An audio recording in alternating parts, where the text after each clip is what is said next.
Buen día, uno Coscapoutli, público de Macehualquintos. Pues en un par de ocasiones, estudiantes de prepa y universidad nos han preguntado ¿qué son los acuerdos de San Andrés? Bueno, pues de nuestra parte podríamos decirles que fueron firmados el 16 de febrero de 1996 y quienes los firman pues son el Ejército Zapatista de Liberación Nacional, pero no él solo, sino que al lado de más de 350 organizaciones indígenas y el gobierno federal.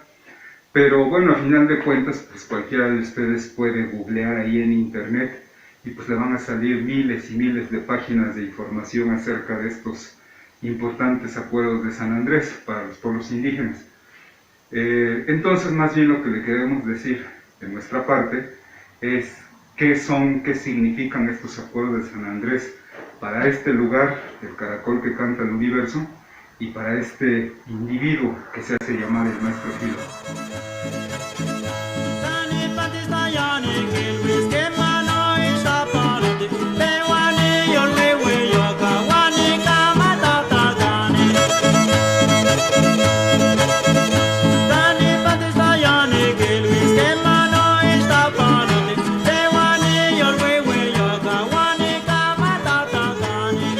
Bueno, pues resulta que allá en 2001 yo llegué a vivir aquí a este pueblo, Santa Clara Huitziltepec, el 12 de enero del 2001. A los pocos días me enteré que iba a iniciar su recorrido la Marcha del Color de la Tierra, o sea que iban a salir desde el estado de Chiapas para llegar hasta la Ciudad de México en caravana, 24 comandantes del Ejército Zapatista de Liberación Nacional y un subcomandante, y en su recorrido pues iban a ir pasando por diferentes ciudades del país, y en una de ellas pues era aquí en la ciudad de Puebla. Entonces bueno, ya me puse de acuerdo con un amigo de aquí del pueblo, otro amigo que vivía en Puebla, y pues fuimos juntos a esta marcha del color de la tierra. ¿Cuál era el motivo de esta marcha? Pues precisamente los zapatistas, las zapatistas, iban al Palacio Legislativo de San Lázaro, que se supone es la máxima tribuna del pueblo, pues para hablar con los legisladores precisamente de por qué, para explicar qué son estos acuerdos de San Andrés y sobre todo por qué tenían que ser aprobados en la Constitución. Y bueno, pues ya nos unimos ahí al recorrido y bueno, para no hacerse las largas, el recorrido después de pasar por muchas ciudades, de pasar por Nurío, Michoacán, donde se celebra el tercer Congreso Nacional Indígena, pues llega finalmente a la Ciudad de México. Después de algunos estiras y aflojas por parte de los legisladores, que pues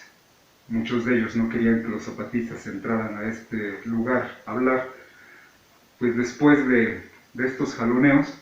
pues finalmente la comandancia del EZLN entra al Palacio Legislativo de San Lázaro. Y bueno, nosotros estábamos allá afuera de San Lázaro, pusieron bocinas, una pantalla creo, y estuvimos ahí viendo en vivo lo que ocurría adentro. Entonces bueno, para mí fue muy emotivo escuchar a una mujer indígena, la comandante Esther, pues pararse ahí frente a los legisladores y decir, así con sus palabras, por mi voz habla la voz del Ejército Zapatista de Liberación Nacional.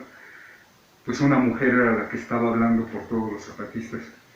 Y bueno, también pasaron ahí a hablar, a dar su palabra a varios delegados integrantes del Congreso Nacional Indígena. Entonces bueno, todo esto pasó el 28 de marzo del 2001 y pues ese día los pueblos indígenas tomaron la palabra ahí. Entonces, ¿por qué pensamos aquí que este hecho es histórico, el más importante en la historia del país? Piensen ustedes que con la conquista española a los pueblos indígenas se nos negó el derecho de decidir nuestro propio destino, y esa situación no ha cambiado hasta el día de hoy. Con la conquista española se impone un nuevo orden moral, político, religioso, económico, en todos los sentidos de la vida, y lo que se va a imponer pues es esa forma de pensar y vivir de los conquistadores, de los europeos, y entonces se cancela toda idea de decidir nuestro propio destino como pueblos. Entonces es así que se dan los 300 años de la Nueva España, que es pues una colonia de España, y cuando finalmente México se independiza de España en 1821, Pues sí, lo que pasa es que con estas tres garantías se impone la religión católica como la única en todo el país, se crea un gobierno monarquista y el principio de igualdad va a ser para los españoles, pero para los españoles nacidos en España y los españoles nacidos en México, o sea, entre los gachupines y los criollos. Pero entonces ahí, cuando se firma la independencia, cuando se logra finalmente la independencia de México, ahí no estábamos presentes los pueblos indígenas. Para ellos no existíamos, y si existíamos era pues para seguir en esa situación de dominación que trajeron ellos. Entonces con su independencia, pues bueno, en realidad quien se independiza son los criollos, ¿no?, de la corona española, pero la situación de colonización, de dominación, pues va a seguir intacta, va a ser la misma. Les digo, cuando se firma la independencia, ahí no está una delegación de todos los pueblos indígenas, mucho menos una delegación de los pueblos nahuas, en nuestro caso nosotros somos nahuas, pues para decir cómo se va a hacer ese nuevo país, no, quienes deciden son otros. Y bueno, después vemos que todo el siglo XIX va a ser una pugna entre dos formas. Una va a ser la monarquista europea con la religión católica dominante y la otra va a ser la liberal capitalista anglosajona.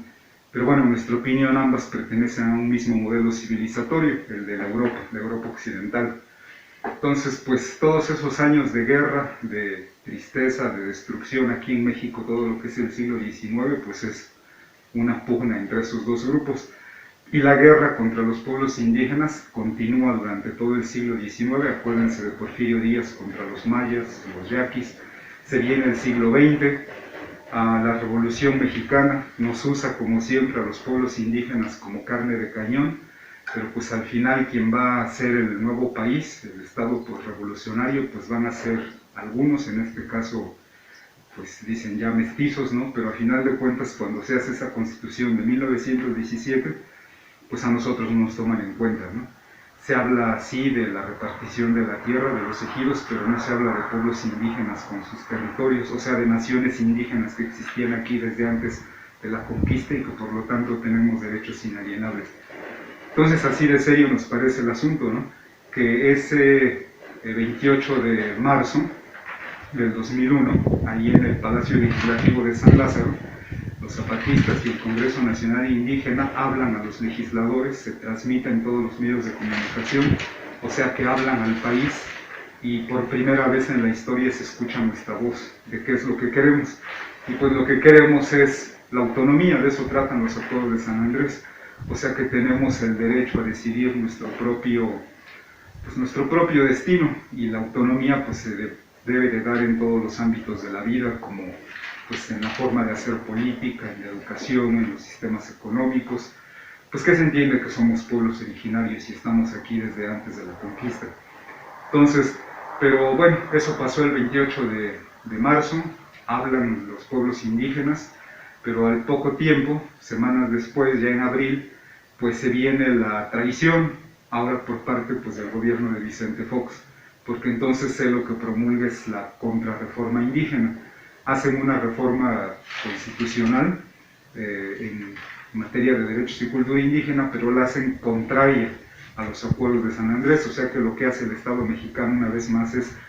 traicionar a los pueblos indígenas, porque pues son el poder legislativo, el ejecutivo y el judicial, porque también hubo controversias indígenas y a final de cuentas pues todo falló a favor de quienes mandan en México. Entonces los acuerdos de San Andrés no son algo del pasado, no son algo que ya está caducado, sino que para nosotros es algo del presente.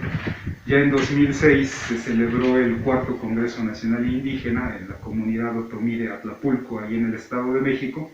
y pues ahí entre los acuerdos que se llega es que los acuerdos de San Andrés van a ser precisamente nuestra ley de los pueblos indígenas. Es el fundamento, es el sustento con el que vamos a construir, ya sin pedir permiso, ya sin pedir que nos reconozca el Estado mexicano, sino por nuestra propia cuenta, por derecho pues, propio, vamos a construir nuestra propia autonomía, y en lo que nos vamos a basar pues, son en estos acuerdos de San Andrés.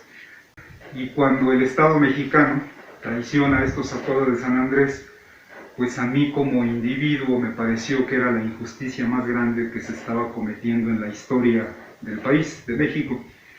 Y entonces me pregunté qué puede uno hacer ante tamaña injusticia, así uno solo como individuo. Pues después de darle vueltas al asunto, yo pensé que lo único que uno puede hacer es decir no, o sea, negarse a colaborar con esa injusticia, con ese sistema. Y entonces pues lo que yo hice fue quemar todos mis documentos, o sea, la credencial para votar, el pasaporte, la cartilla militar, todos los documentos que nos amparan como ciudadanos mexicanos, pues yo los incineré ante la presencia de testigos. Y desde entonces pues vivo así, como vivo en este lugar. Por eso les digo que la historia personal, la historia de este lugar, pues tiene mucho que ver con estos acuerdos de San Andrés, porque pues por eso estamos haciendo lo que estamos haciendo hasta el día de hoy aquí en este pueblo de Santa Clara, Huixiltepec, debido a los acuerdos de San Andrés. Pues no es gran cosa lo que hacemos aquí en este caracol que canta el universo, lo conozco, lo reconozco, ¿no? Pero pues simplemente hacemos lo que creemos que es nuestro deber hacer, y que no es otra cosa más que construir pues esa autonomía que se plasman en estos acuerdos de San Andrés.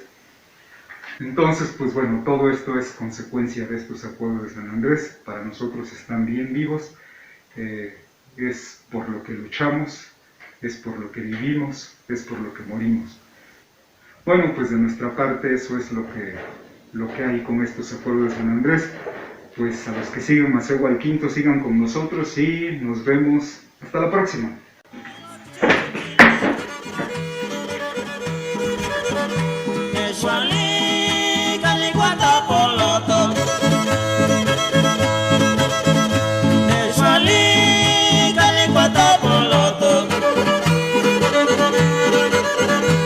Igual